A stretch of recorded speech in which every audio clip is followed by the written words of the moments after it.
إنه لقرآن كريم في كتاب مكنون لا يمسه إلا المطهرون تنزيل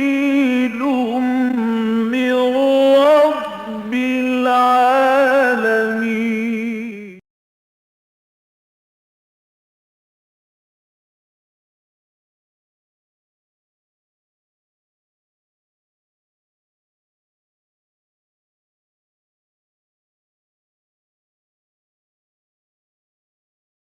أعوذ بالله من الشيطان الرجيم. بسم الله الرحمن الرحيم. فأما من أوتي كتابه بيمينه فيقول هاؤم اقرءوا كتابيه إني ظننت أني ملاق حسابيه فهو في عيشة راضية في جنة عالية قطوفها دانية كلوا واشربوا هنيئا بما أسلفتم في الأيام الخالية. فأما من أوتي كتابه بشماله فيقول يا ليتني لم أوت كتابيه ولم أدر ما حسابيه يا ليتها كانت القاضية ما أغنى عني ماليه هلك عني سلطانيه خذوه فغلوه ثم الجحيم صلوه ثم في سلسلة زرعها 70 ذراعا فاسلكوه إنه كان لا يؤمن بالله العظيم ولا يحض على طعام المسكين فليس له اليوم هاهنا حميم ولا طعام إلا من غسلين لا يأكله إلا الخاطئون.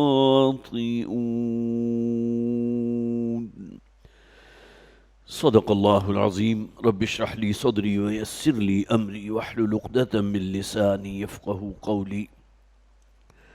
اللهم ألهمنا رشدنا وأعذنا من شرور أنفسنا